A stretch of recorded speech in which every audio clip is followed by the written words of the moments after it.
Karen, is lunch ready yet? I'm getting hungry. Really? It's only 11 a.m. Marie, you got up late this morning, and we had a late breakfast, so I thought a later lunch would be better. Ugh, I don't even remember eating. Maybe this is a sign of good health. Louis is hungry too, you know. Is that so? All right, I'll start preparing something now. I wish you'd do these things without being told. You really are inconsiderate. And clean our room already. It's been a week and the dust is piling up. Marie, the mother-in-law, takes it for granted to boss around her daughter-in-law.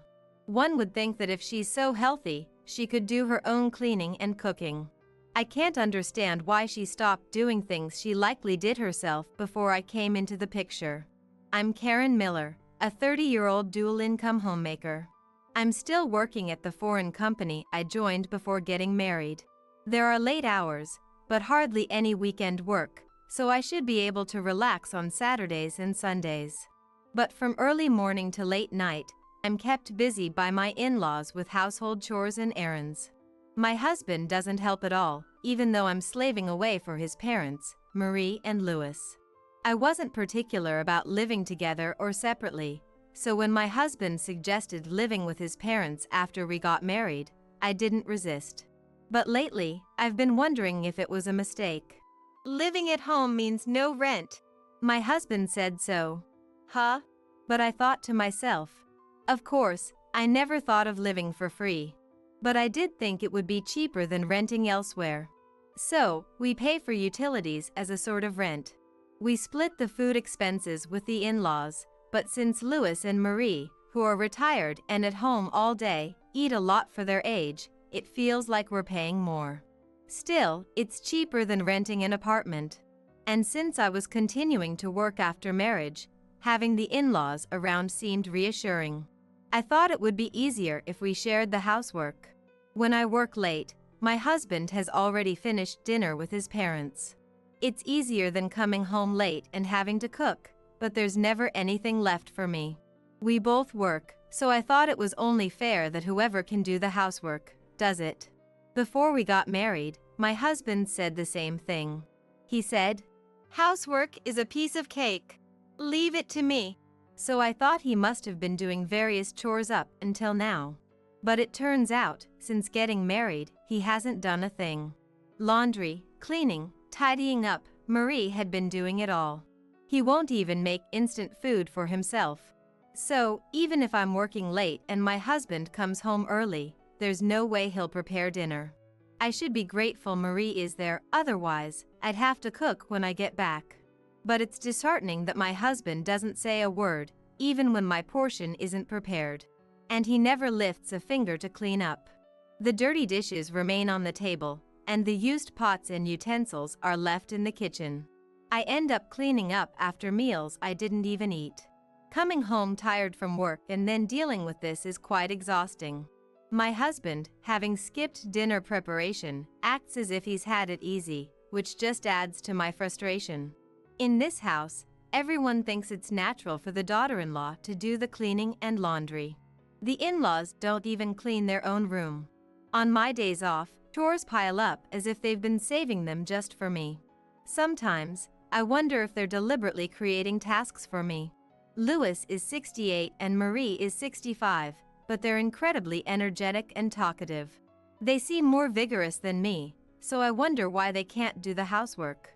Well, it's good that they're healthy. It would be much harder if they needed care. That's true, but listen, if it ever gets too much, come back home. You always have a place to return to here. Don't feel like you have to endure everything. If you want to escape, you don't have to suffer in silence. Mom, but you're also going through a lot, aren't you? Please don't overdo it either. Having Mom to listen to my complaints helps me keep going. But right now, I have another worry. My father, Sam, is ill and in the hospital. His condition doesn't seem to be improving. My parents are a close couple, and Mom visits him almost daily. I try to visit as much as I can, but between work and chores at my in-laws, it's hard. When I finally manage to visit, Dad looks so happy, which reassures me. But each time I see him, he looks thinner, and it pains me. Mom must be feeling the same way. Mom, are you resting enough? You look pale. I'm fine, dear. Just make sure to take care of yourself. I know. Mom smiles, but she really looks pale and lacking energy. I'm worried. It must be fatigue from caring for my father. Despite knowing about my father's hospitalization, my husband doesn't visit, and my in-laws act as if it's none of their concern, continuing to give me tasks.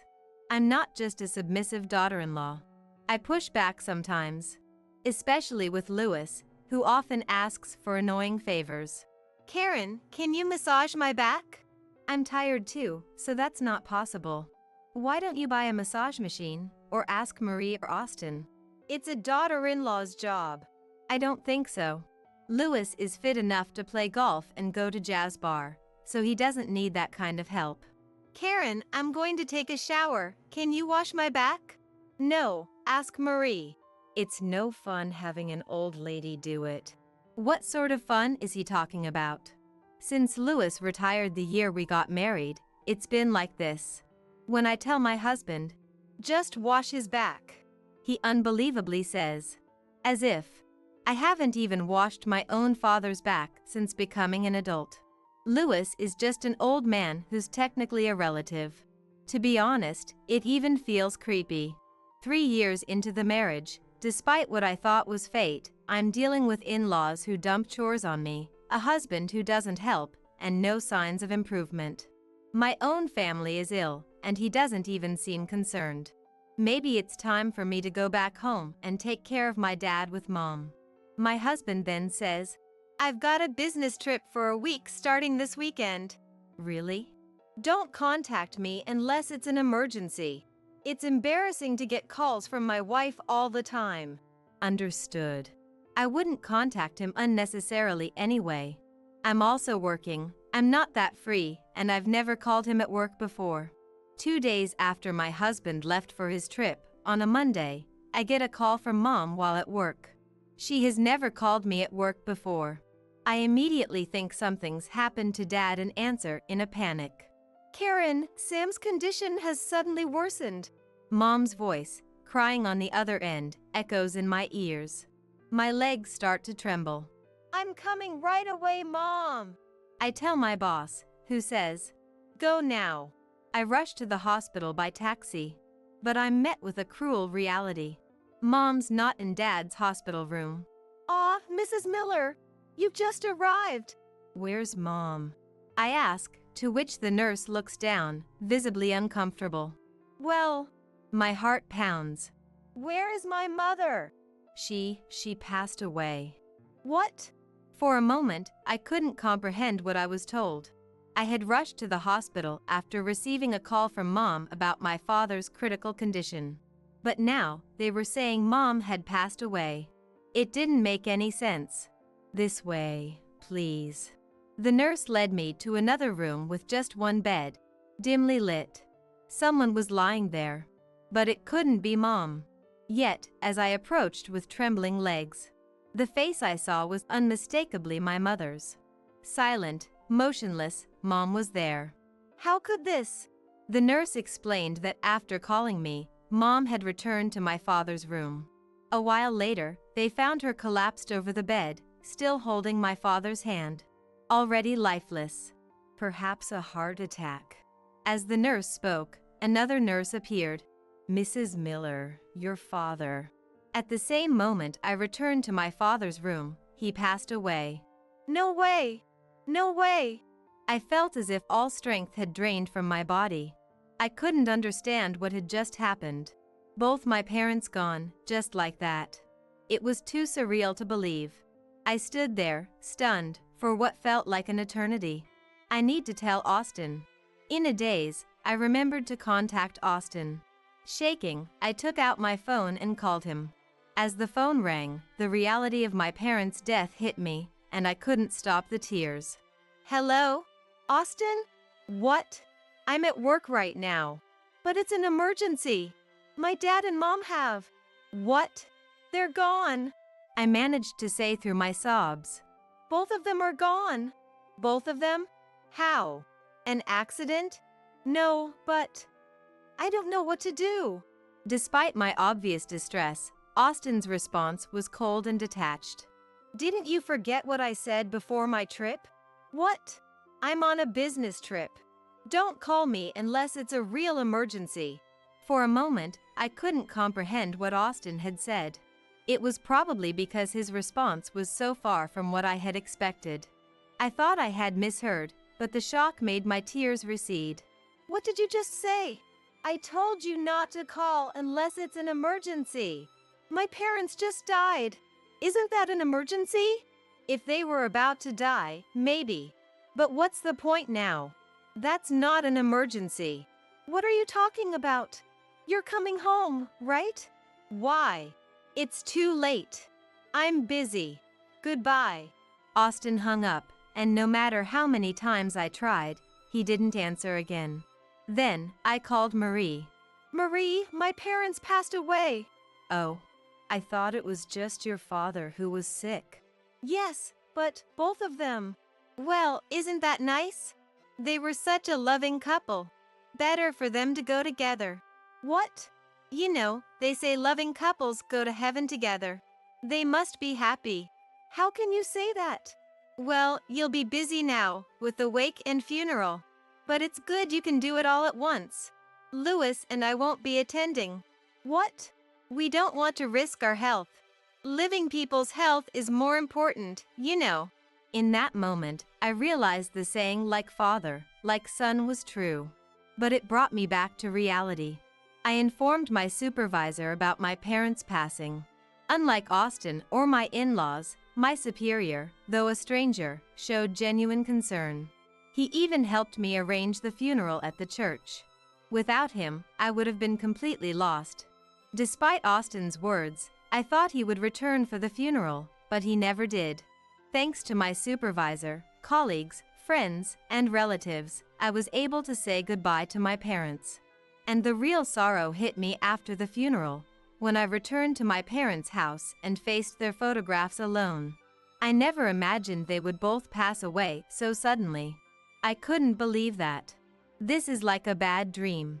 I'll wake up to the same routine as before. I talked to their photos. This can't be true. Dad, Mom. It's not fair to leave me alone like this. I held their pictures and cried like a child. After crying, I realized the harsh reality. Austin, who didn't bother to show up, and in-laws who didn't even attend the funeral, I had no family left to support me. Anger towards Austin began to build up. How could a husband not rush to his wife's side at such a time? Saying such things during work, that's not normal. I was prepared for what was to come. 5 days after the funeral, 3 days later than planned, Austin returned, acting as if nothing had happened. I couldn't understand how he could be so indifferent. So, your parents' funeral is over, huh? Of course. What do you think? Well, I extended my trip by 3 days to avoid the funeral hassle. Must have been fun for you. It's work, not fun. But you're lucky now, no need to worry about your parents' old age. Any insurance money coming in? Austin's face had a smile. He seemed almost inhuman. I wondered if he was an alien, unable to understand human feelings or words. Are you serious? Yeah, how much of that money do I get? What? Of course, right? A wife's money belongs to her husband. I felt tears coming again, wondering why I married such a man. When I stayed silent, Austin looked around the room. He finally seemed to notice the change in the house. What? The house seems so tidy. I cleaned it up. Like you did with your parents? His insensitivity made my fists clench. How far can this person test one's patience? How could he not offer a single word of comfort to his grieving wife? But he was clueless about reality. It was time for me to make him understand. I took a deep breath and looked up at Austin. I'm going on a long business trip. Take good care of Louis and Marie. What? Austin seemed confused, looking around the house, still not grasping what I meant. Where are Mom and Dad? Did they go shopping? You just realized they're not here? Where did they go? To the hospital. They hurt their backs. While I was away for my parents' funeral, my in-laws tried to move a very heavy piece of furniture from my room to theirs, and ended up with lower back strains. When I returned, they were in agony, unable to move, having gone without food or water for 2 days, unable to even go to the bathroom. I wondered if this was some kind of divine retribution. I called an ambulance, but didn't accompany them, explaining we weren't related. Emergency vehicles don't allow non-relatives to ride along. I gave the paramedics Austin's number, but knowing him, he probably didn't answer unknown calls. Why didn't you contact me? Well, you didn't come back even when your parents-in-law passed away, so I assumed you wouldn't for a back injury. Don't equate your parents with mine. Your parents are strangers, but mine are family. Oh, I see. That's reassuring. Then you'll take good care of them. What do you mean by take care? If they're immobile for too long at their age, they might end up bedridden. Austin started trembling. That's not true, right? You'll do well taking care of your precious parents. I have an important business trip. Our parents are in trouble, and you're talking about business trip? Are you even my wife? What? I glared at Austin. Which mouth is he speaking with? How dare he, who ignored his own in-law's death, say that to me?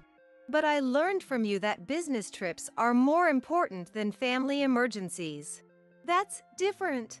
He never imagined his own parents in such a situation, especially during his important business trip. If I had been treated well by my in-laws, I might have felt obligated to care for them, but unfortunately, I felt no such inclination. I can't bother with others. Besides, like you said, my parents were family, but yours are strangers to me. Aren't you my wife? And what are you? Weren't you my husband? Even your colleagues were shocked. Colleagues? What are you talking about? Your boss attended the funeral. I had called Austin's company when I couldn't reach him, suspecting something. When I explained that my parents had passed away and I couldn't contact Austin, I learned he wasn't on a business trip but had taken paid leave. Austin lied and went somewhere. Why he lied was clear. He emphasized not to contact him, probably because he was with someone he'd be troubled to be seen with. You were on leave, not a business trip. Where did you go, and with whom? That is, your colleagues were also wondering where you were during my parents' funeral. You'll probably be asked when you return to work. Austin turned pale. Taking leave isn't the problem, but being unreachable in such a crisis is. He'll have a hard time explaining that. Plus, his potentially bedridden in-laws. He probably just woke up to the reality waiting for him after his enjoyable trip. Anyway, you deal with my parents. It's your job as my wife. I've decided to stop being your wife. I'm here to tell you that. And my long trip is not a lie. I don't lie like you. What do you mean stop? I'm divorcing you. I handed him the completed divorce papers. My things are already at my parents' house. Then who will take care of my parents? That would be their son, you. I can't do it. That's none of my concern. Leaving a stunned Austin behind, I returned to my parents' house. I had checked Austin's computer, finding plenty of photos of him with another woman, and evidence of their trip together. I printed everything out, making the divorce process straightforward. I naturally demanded compensation from Austin. His affair and absence from my parents' funeral became widely known at his workplace, leading to criticism from his boss and colleagues. He became uncomfortable at work and eventually resigned. The conflict over the compensation claim and his resignation from work led to his affair partner leaving him. A month later, my former in-laws were discharged from the hospital. They're now homebound, living mostly in bed due to their refusal to do any rehabilitation. They seem financially stable with their pension and savings, but Austin, unable to find a new job, is only working part-time jobs to barely contribute to the living expenses and care for his parents. He's stuck at home, constantly arguing with them. He called me once, crying, begging me to return, but I refused. My former in-laws also reached out, claiming that Austin's care was inadequate and asking me to return and take over. When I suggested hiring a home health aide with their funds, they refused, wanting to save money without knowing how long they'll need it. Their words, as if expecting me to take care of them cheaply or even for free, made me realize they haven't changed at all. I never want to be involved with them again. I still cry when I think of my kind parents, but I know that constant tears won't let them rest peacefully in heaven. Once I complete the memorial ceremony for my parents, I plan to go on a long-term overseas assignment. I'm ready to move on and give my best, keeping my parents' memories close and living life positively, with a smile. Can you increase the allowance? $3 a month isn't enough to live on. When I answered the call from my son, who lives alone and is a college student, he said something I hadn't anticipated at all. What? $3 a month? My voice flipped in surprise. What on earth was going on? I was certain I had been depositing $1,000 into my son's account every month. As I was confused, my son added more shocking news. I didn't want to tell you this since you got laid off, Mom, but it's really tough living on just $3 a month. What? Laid off? I work hard as a nurse, and even now, I'm just off a night shift. I haven't been laid off. To grasp the situation, I hurried to my son's apartment. Ringing the entrance doorbell, my son greeted me, but he looked thin and pale. He seemed to be cutting back significantly, not even using the heater in this cold. To save on electricity, I've been getting by with just a blanket. I've been desperately working part-time jobs, but with university studies and being busy every day. I thought I reached my limit and called you, Mom. When he showed me his bank book, indeed, only $3 had been deposited every month. I'm sorry for everything up to now, but I definitely transferred $1,000. How could this happen? For now, I'll go withdraw some money from the nearby ATM, I said. I quickly withdrew money from the ATM nearby and handed it to my son. Is it okay to give me so much? Thank you, Mom. I didn't want to worry you, so I always acted cheerful whenever you called. But I'm glad I told you the truth today. My heart ached for my son's bravery. It made no sense for something like this to happen. Could it be? I harbored a suspicion and told my son, I'll bring the money in person from next month until we figure out the cause. After I started handing the allowance to my son in person, my husband confronted me with a demonic expression. Hey! Today's the day for the son's allowance, isn't it? Haven't you been slacking off? My name is Vivian. After graduating from nursing school and starting to work as a nurse, which was my dream, I had been living a busy life. I had no luck with love and never really had a boyfriend, but I wasn't too bothered about it. I was hoping for a nice encounter someday, to date someone wonderful, taking things easy. However, it seems my parents were worried about me. Vivian, there's a son of someone I know who would be perfect for you. Want to meet him? Suddenly being told this by my dad was surprising. What? What's this all of a sudden? Is this some kind of setup? No. It's nothing as formal as a setup. Just going out for a meal together, the four of us. Persuaded by my dad, I ended up going to the meal. Nice to meet you. My name's Davin.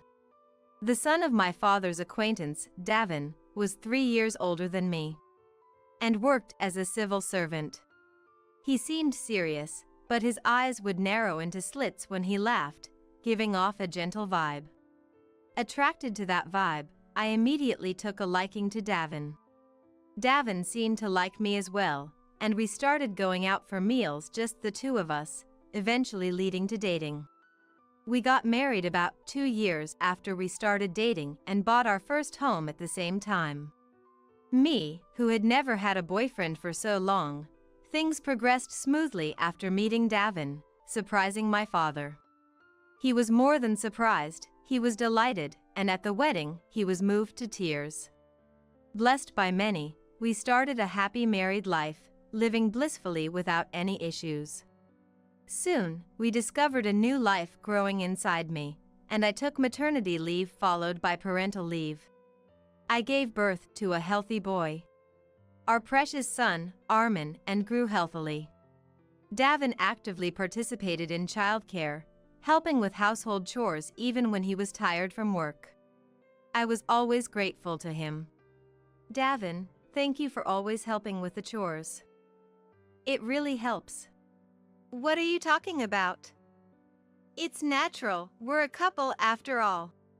I truly adored Davin, showing his soft smile that I love so much as he said those words. When Armin was 1 year old, I returned to work and resumed my career as a nurse. Davin and I cooperated with dropping off and picking up from daycare, and we were able to support each other through daily life. As time passed, Armin became a high school senior. I turned 47 and Davin reached 50. Armin, I made some sandwiches for a late-night snack, if you'd like. I always brought a snack to Armin's room. Thanks. Sandwiches tonight, huh? That's great. Looking forward to your snacks keeps me motivated to study at night. Armin stopped his studies and thanked me with a full smile. I thought to myself how well-mannered he had grown up to be. Armin was preparing for his exams, aiming for a university in New York. If he got accepted, he would start living alone from fall, leaving this house. It would be lonely, but since it was Armin's chosen path, I decided to support him. And then came the exam day. Well then, I'm off, Mom and Dad. Putting on his shoes at the entrance, Armin, looking a bit nervous, energetically said goodbye. Do your best. You'll be fine, Armin. Take your time and read the questions carefully. Good luck. Encouraged by me and Davin, Armin nodded strongly and left for the venue. Armin successfully got accepted into his desired university. Congratulations, Armin. It's sad to think of you leaving this house, but I'm so glad you got in. You really did great. Armin, you're a son to be proud of. Davin and I prepared a feast to celebrate his university acceptance, and Armin looked really happy. Thanks. It's all thanks to the two of you supporting me. I'll do my best in my studies at university. Thus, from fall, Armin's living alone in New York was officially decided. To earn the money for Armin's living expenses, I decided to actively take on night shifts that came with extra pay. I was managing the household finances, and we had decided on a $1,000 allowance for Armin. Though I felt guilty about often leaving the house empty at night since I was a wife, I thought it was necessary for the allowance. However, Davin supported me without ever showing any displeasure. Vivian, thank you for working so hard. The plan for Armin's allowance is $1,000, right? I thought it would be tough to keep that amount every month, so it's really a big help. I'm the one who's grateful, Davin. Your cooperation in various things has been a huge help. With Davin actively doing the cooking and other household chores, I was able to work without worry. In the fall, Armin moved into the apartment we chose together, and we started the allowance. I transfer $1,000 to Armin's account every month. And in no time, several months passed. Did you make sure to transfer the $1,000 to Armin this month? You didn't forget, did you? Davin, concerned about Armin, would check with me without fail every month. Yes, I've sent it. I wouldn't forget. Relieved by my response, Davin smiled. Then, furrowing his brow, he voiced his worries. I wonder if Armin is managing to live on his own okay. If he's keeping up with his classes. I hope he hasn't gotten involved with any strange friends at university. It's okay. He wrote on WhatsApp that he's enjoying university life. You worry too much, Davin. Watching Davin worry so much about Armin, I found it endearing. I kept in touch with Armin regularly, and his cheerful updates reassured me. Time passed, and the season changed to winter. It was when I came home from a night shift and was changing in the bedroom as usual. I noticed an unfamiliar lip balm on the floor. Oh? Is this Davin's? That's unusual. I picked up the lip balm and examined the package closely. Davin usually didn't care about skincare products, and I had never seen him buy lip balm. It must have been the dry season that prompted him, but the design seemed more suited for a woman's taste than for men, with its slender, cute packaging. The cap was even decorated with glitter, and the product name was printed in pink letters. Feeling a bit curious, I put the lip balm in my pocket. That night, after Davin returned from work, I decided to ask him about the lip balm. Hey Davin, is this lip balm yours? When I asked, Davin showed a momentary look of surprise, but quickly smiled and took the lip balm from me. Haha, yeah, that's my lip balm. I've been looking for it. Where did you find it? In the bedroom. When I answered, Davin's eyes swam a bit. What's wrong? You seem a bit off. What? No, haha.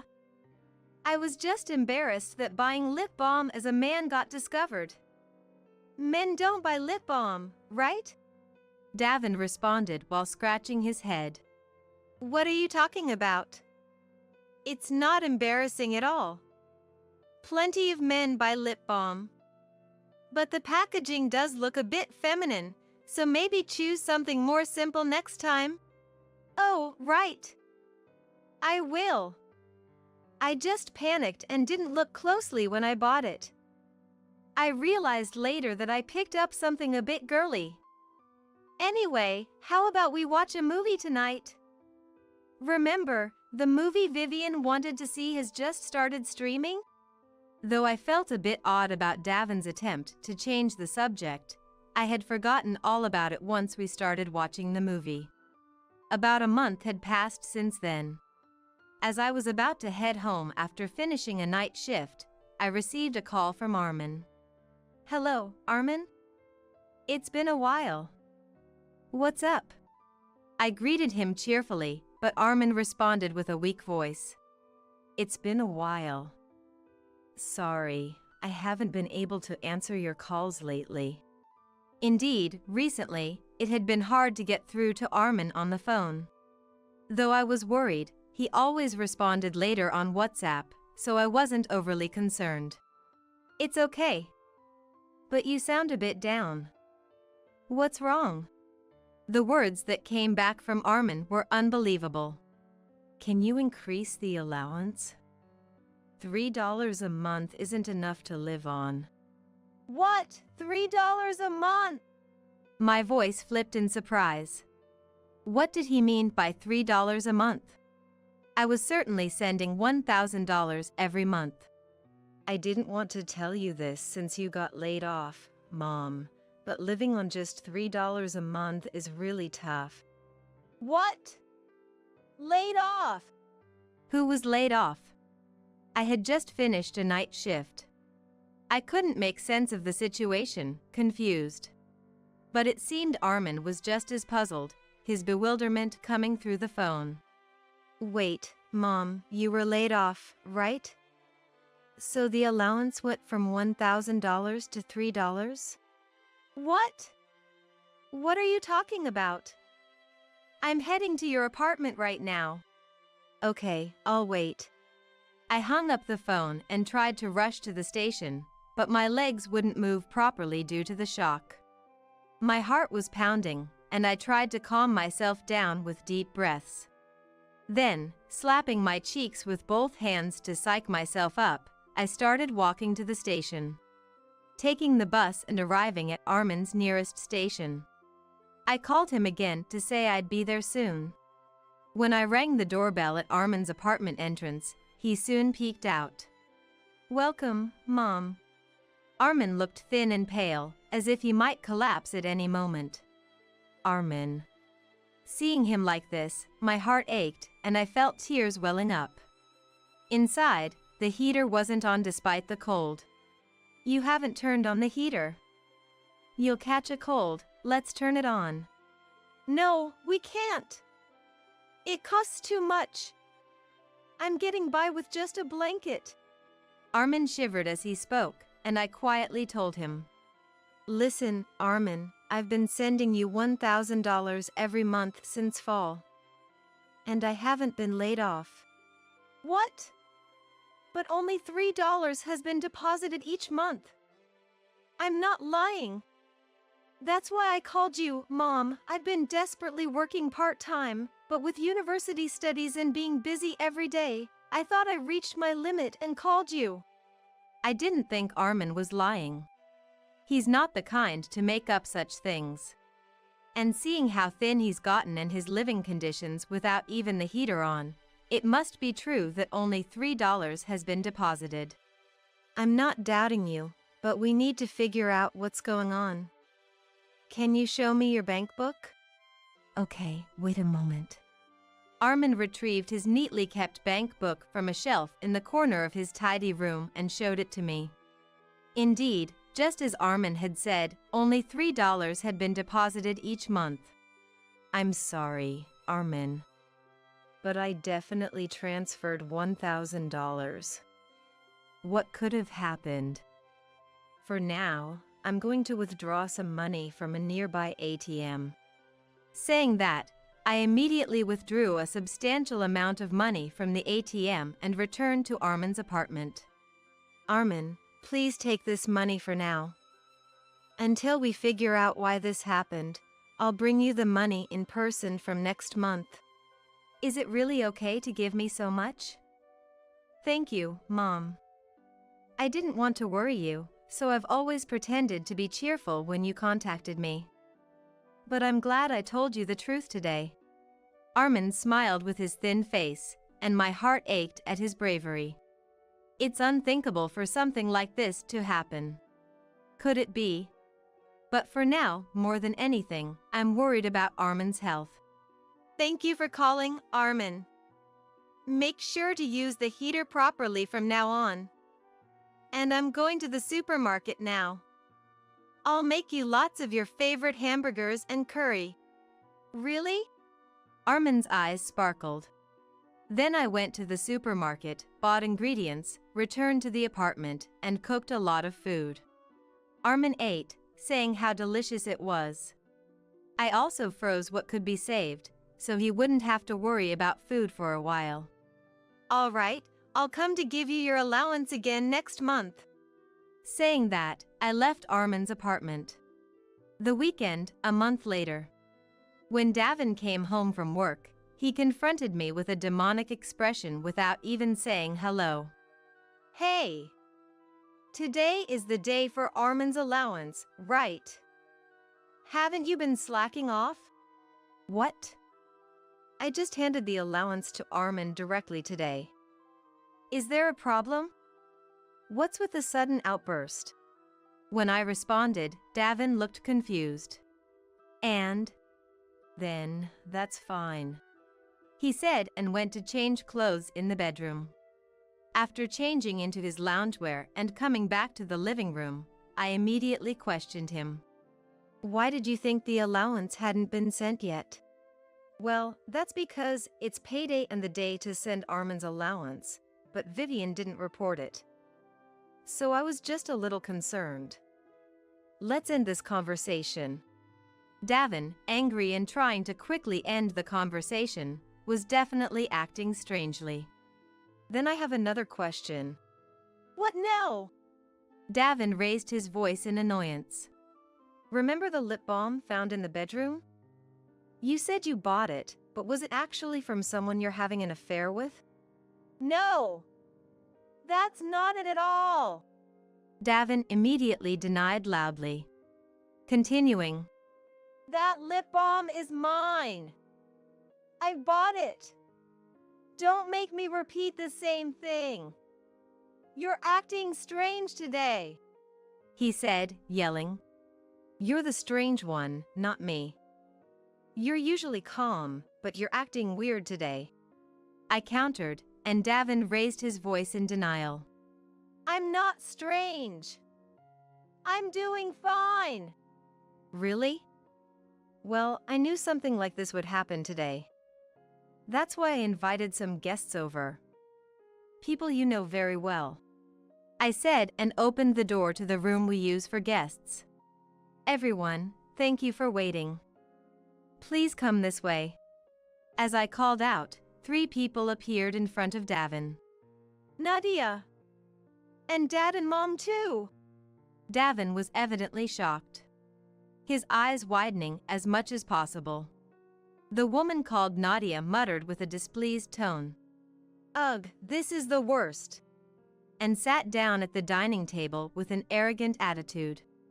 The in-laws glared at Davin, whose face turned pale immediately. Flashback to 3 weeks earlier. I consulted my father-in-law, a former bank employee, about why only $3 was being deposited into Armin's account.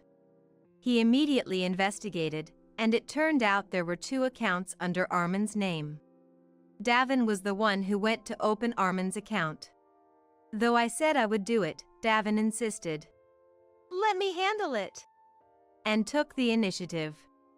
According to the bank staff, Davin had opened 2 accounts under Armin's name, claiming one for living expenses and the other for tuition. The card and bank book for the account I was depositing $1,000 into each month were in Davin's possession. Davin had persuaded Armin. I'll manage one of the accounts for you, so I'll keep the card and bank book, he said, somewhat forcibly taking the card and bank book. And so, Davin was withdrawing the $1,000 I transferred every month. To make it seem like he was still providing support, he deposited $3 into the account Armin had. Knowing the truth, I felt a surge of anger and wondered what Davin was doing with the $1,000 each month. That's when I remembered the cute packaged lip balm I had found in the bedroom before. Deciding to act, I hired a detective to investigate Davin's actions. The investigation revealed, as expected, that Davin was having an affair. The other woman's name was Nadia, and she was one of Davin's subordinates. Davin had been frequently bringing Nadia to our home while I was on night shifts. With the evidence gathered, today I called Nadia, along with my in-laws, to confront Davin about his infidelity. Davin, I think you're aware by now, but all your misdeeds have been exposed, I said coldly, causing Davin's already pale face to turn even paler, his lips trembling slightly. So, the $1,000 I was transferring for Armin, you've been giving it all to Nadia, right? Despicable. According to the detective's investigation, you've been buying expensive necklaces from brand stores for Nadia.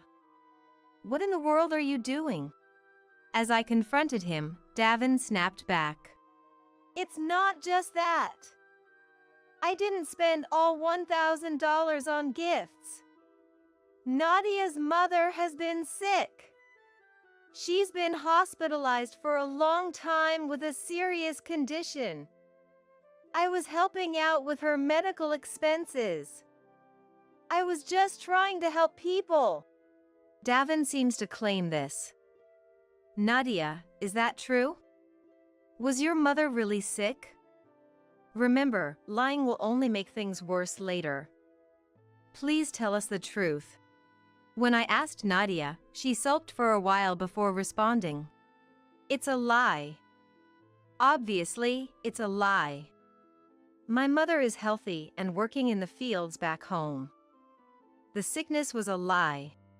What? You lied to me. Don't mess with me. How much money do you think I've given you? Davin yelled, furious. However, Nadia, unfazed and mockingly laughing, said, Huh. It's your fault for being deceived. Ah, I thought I found a good cash cow. Time's up, I guess. I was hoping to milk it for a few more years, but what a miscalculation. Cash cow. You said you loved me, was that also a lie? Hey, your feelings for me were real, right? You love me, don't you? Davin, in his anger and confusion, seemed to forget that I and his parents were present. I wish I hadn't had to see my husband like this. Seeing Davin cling to a younger woman was disgraceful and nauseating. I felt like vomiting but managed to hold it back. Look, why would a young and cute girl like me seriously fall for an old man like Davin? Ridiculous. How much worth do you think you have? Take a good look at yourself in the mirror. Nadia laughed heartily. Though what Nadia said was true, her sheer audacity angered me. So, that's how it is. Davin was stunned, and I thrust 3 documents at him. One was the bank transaction history, the second was evidence of the affair, and the third was divorce papers. Divorce papers? Are we getting divorced? Davin was fixated on the third document, the divorce papers, without even looking at the first 2. Of course. Why should I continue to be married to a scum who spends his son's allowance on his mistress? Well, I didn't intend to get divorced. I mean, it's a separate issue. Davin's ridiculous excuses made me snap and I yelled at him. You didn't intend to get divorced, but you cheated. And what you did to Armin is unforgivable. Is this how a parent acts? $3 a month isn't enough to live on. Armin has been working hard, saving every penny, getting thinner, not even using the heater. You're the worst. Just sign the divorce papers now. Well, I do feel bad for Armin, but I heard Nadia's mother was sick, and Nadia herself kept asking for things, so I really needed the money. Davin rambled on with excuses. My father-in-law suddenly struck him hard. Ah! Davin let out a short scream and fell. Simultaneously, my father-in-law said, Idiot! Angry shouts filled the air. You are truly a foolish and despicable son. Just sign the divorce papers like Vivian said, now. Ugh. Davin was dumbstruck, and I sternly told him. Also, obviously, I'll be demanding compensation. The money you embezzled will, of course, be added on top. Compensation! Davin's eyes widened in shock, letting out a strange noise. I'll be demanding compensation from Nadia as well, so be prepared for that. When I addressed Nadia, her face turned pale, and she started yelling. Wait a minute! Why me? I won't pay any compensation. Why? Because you had an affair with a married man. I have the right to demand compensation from you. Please make sure to pay it. As I responded with disdain, Nadia glared at Davin and said, Davin should pay for me. I don't have any money.